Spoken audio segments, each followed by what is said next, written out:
So, I mean, Joe Burrow, for the passing stats and rank among quarterbacks this season, he is first ranked overall in the PFF overall grade, so the Pro Football Focus at 91.7.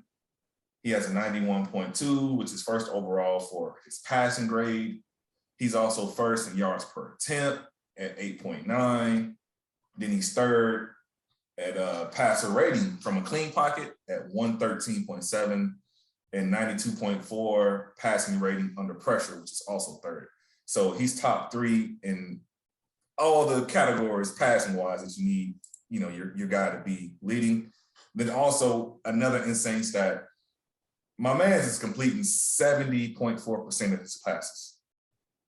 Mind you, that's what Jamar Chase dropping like 9 passes on the year. Insane. 70%.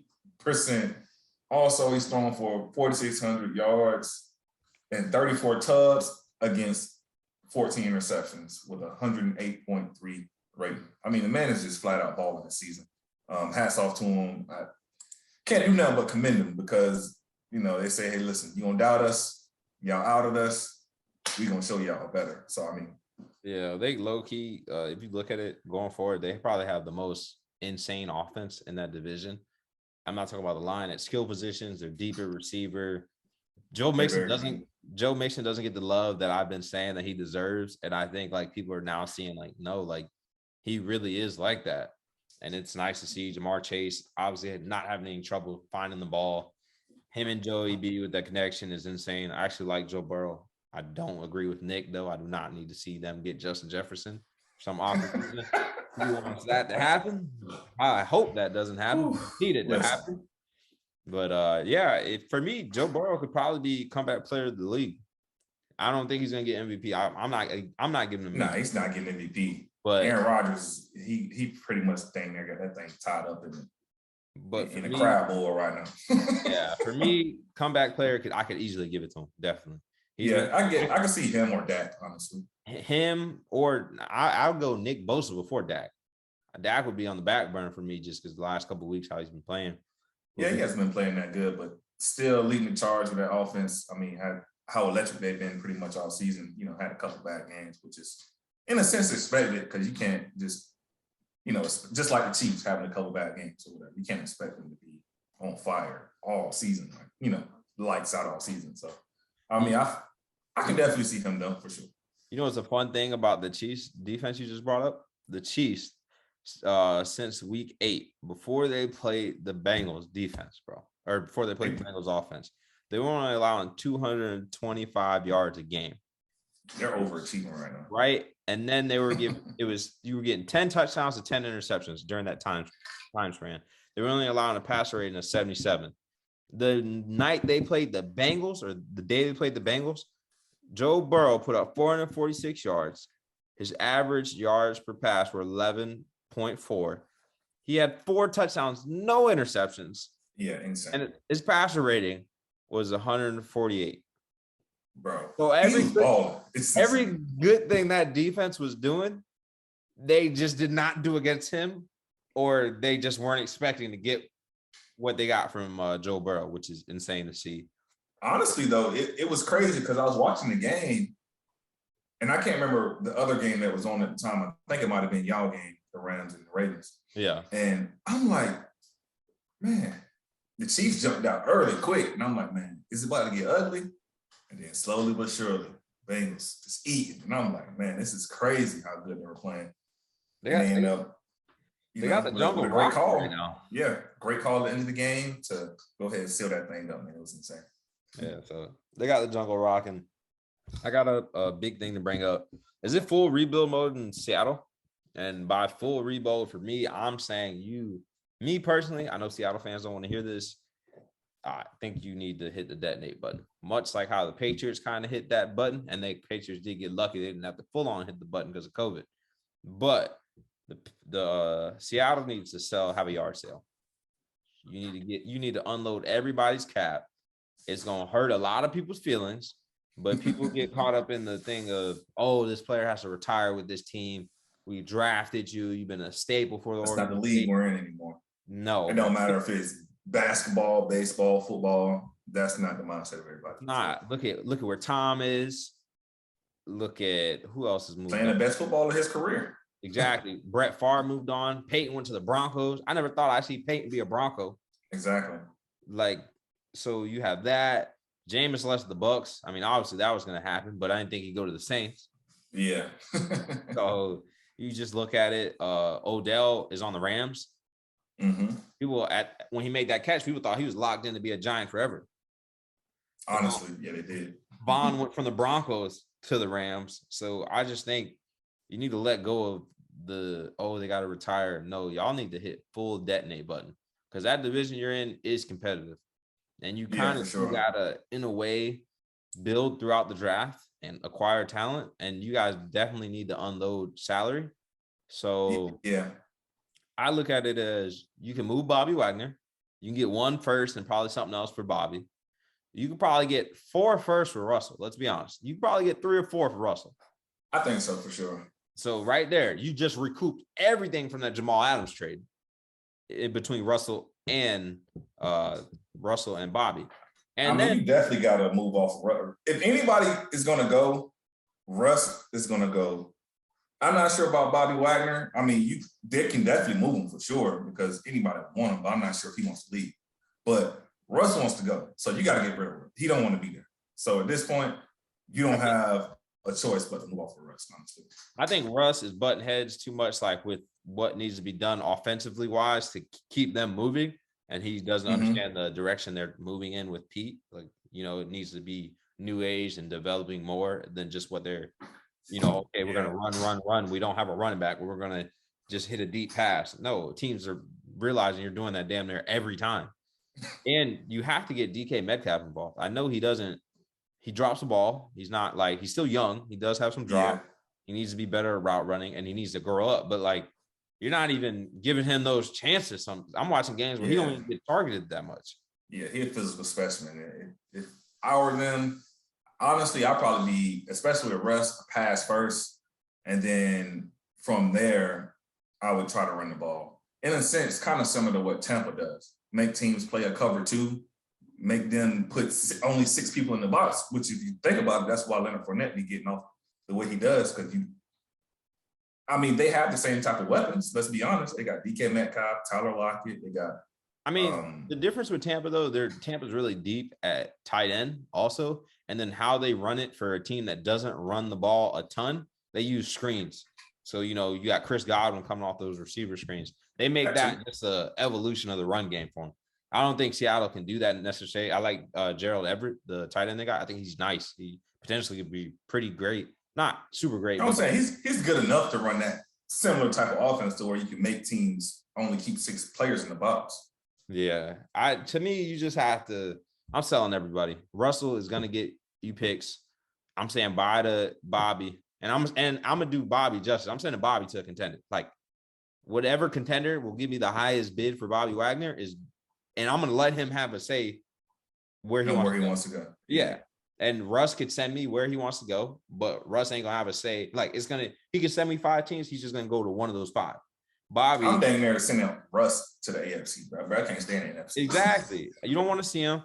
And then I'm going to try to ship Jamal Adams off. It looks like how you can't play him in the way he needs to be played. And granted, he was injured this year, so couldn't really see him. But I think the pair of him and Diggs is not going to work. Granted, they got to find out if they're going to pay Diggs. Diggs is a smaller safety.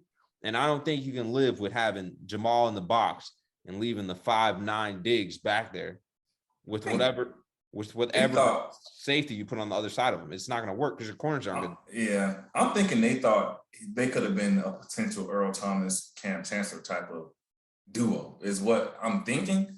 But I'm not sure if that's just Pete Carroll. But at the end of the day, because you got Diggs, who's more, like Earl Thomas. And then you got Jamal Adams, which is, I'm not comparing to Cam Chancellor, but I'm saying like from the scheme, we got these 2 guys that we want them to be like these 2 guys, but it's not panning out the way they thought it was because it was like, hey, yeah, Jamal Adams looked good when he was with the Jets because the Jets was like, listen, you don't got no responsibility. Just go out there, blitz the quarterback, do your own thing, just go make plays, go find the ball. That was his responsibility. But with a team, with a team like this, it's just different. It's a different dynamic. They're missing a corner, bro. There's no Richard Sherman. That like you don't have a elite corner. Like if you had an elite corner, then you could probably be like, okay, we can make this work.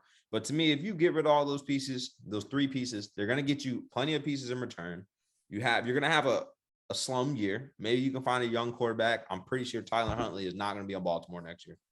Pretty sure he's been playing pretty well. That teams are either gonna try to sign him or try to trade for him. So if you can get a player like him, or you can go steal Kellen Mond from Minnesota because they apparently don't want to play him. Listen, insane. I'm pissed at them for starting Sean Mannion. I'm like, bro. If you got something like that, I look at it as you need to take advantage of the opportunity. That way, next year maybe you have one bad year and then you move. And I'm not saying get rid of those players. Pete goes too.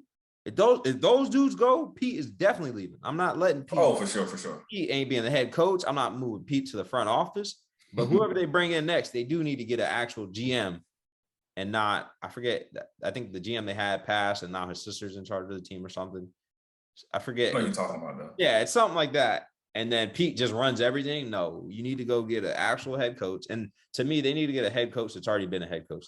I don't think it's going to be one of those organizations that you can bring in like a rookie coach and then not have the front office locked in and there's like super structured. I think you need to expect success. Yeah, you need to bring in a veteran and then maybe whoever you can find in the front office. Maybe the front office dude can be a rookie, but the coach needs to be a veteran that's been around the league or has been.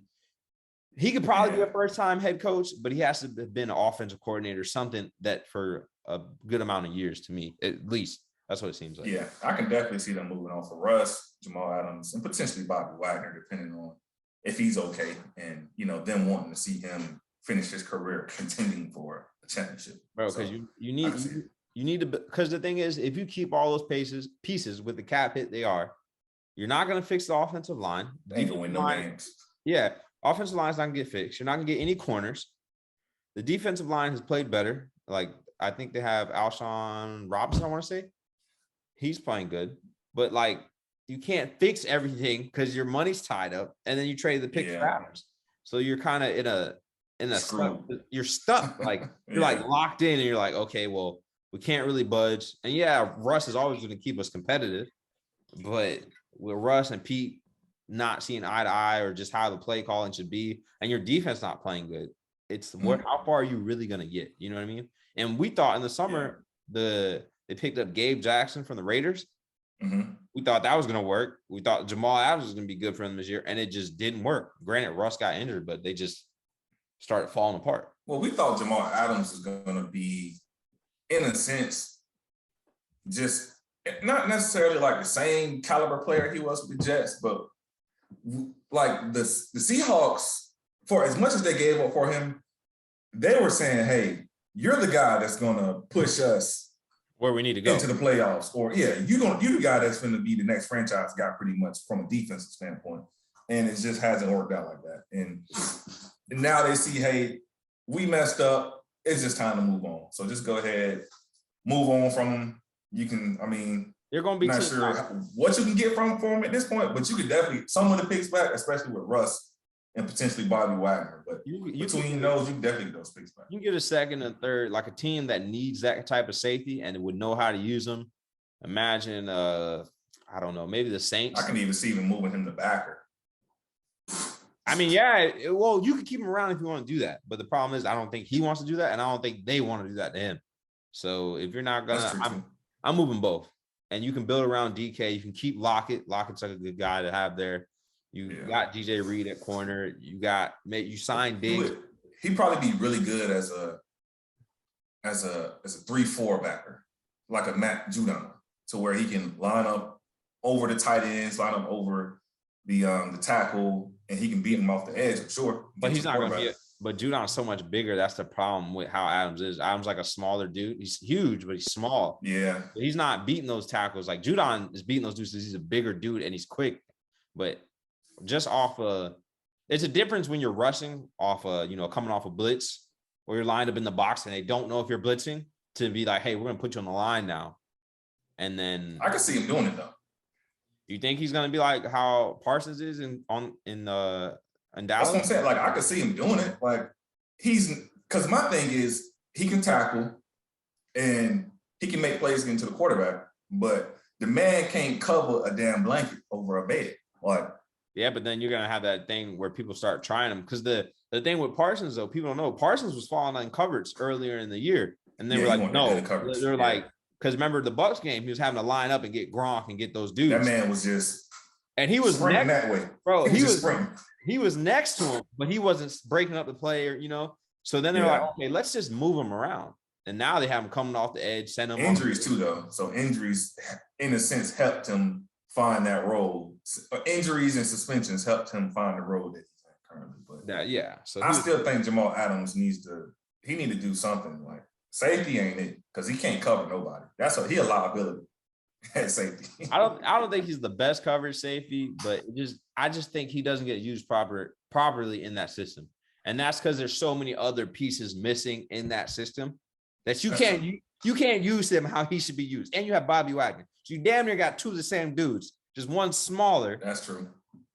You know what I mean? They lost KJ Wright to the Raiders. So, I mean, I can see that. They don't have a lot of pieces surrounding him to where he can be Jamal Adams. You know, from the Jets, it was just like, hey, like, we ain't that good. Just go out there and make plays. But from this perspective, where he has to play discipline, it's a little tougher when you don't have like you said, corners. You don't have, the depth at the positions that would help him be successful. Yeah. There's teams out there that would risk it to go get him. I just can't think of, like, I think I said the Saints off the top of my head. I don't know who would be a real good fit for him, but somebody would definitely, how he plays, would definitely need him and use him. So I could see that working. We got another big thing moving on. I think this is a big thing. My boy Nas, he's a Raiders fan. He's always on the fence about Derek.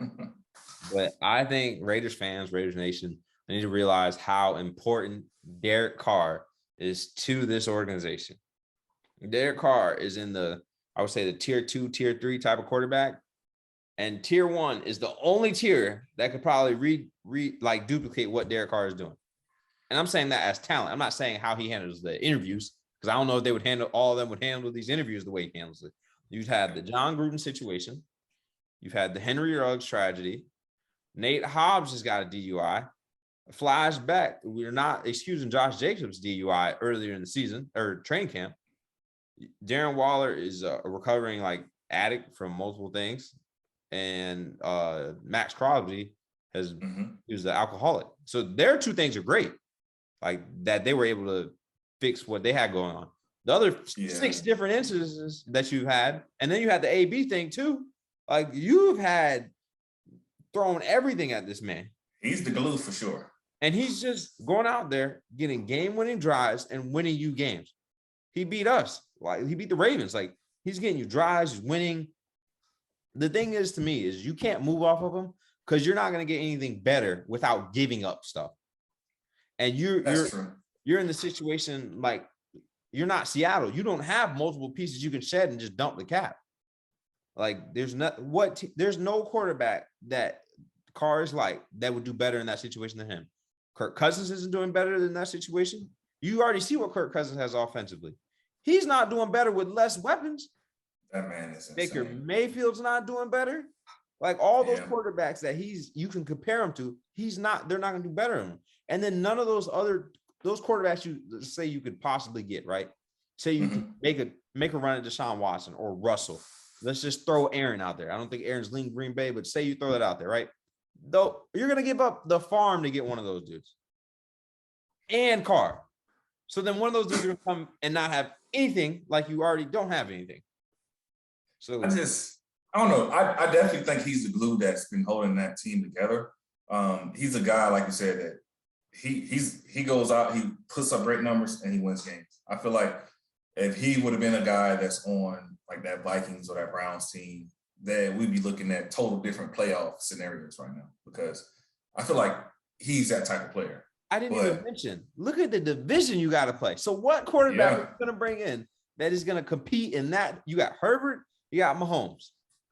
Who is going to go compete? And there's who else am I missing? Broncos don't have a quarterback right now. They got a defense with no quarterback. Who's going to compete with those two? So you got to bring in someone that could give them boys could score. And you don't even got the weapons. And mind you, Darren Waller's been out for a little bit. So he hasn't even had Darren Waller. Yeah, and I mean they have a decent record right now at 9-7. You're going to in their potentially make the third. playoffs. Yeah, and they're third in their division, which is it's just insane that He has a he's 69. keeping them in contention to make it to the playoffs, but it's just so many factors going against him. It's just like to be in this position right now, it really shows a lot. As far as his importance. His leadership, importance, he's 69% completion percentage, 4,618 yards, 21 touchdowns, 14 interceptions, and you're 9-7. And you're 9-7 with everything you have going on. That's the other thing. And he doesn't have his number one receiver. Ruggs is gone. He doesn't have his number one target, which is Darren Waller. Yeah. Deshaun Jackson. Yeah, he can run like Ruggs, but is he out there lasting the whole game?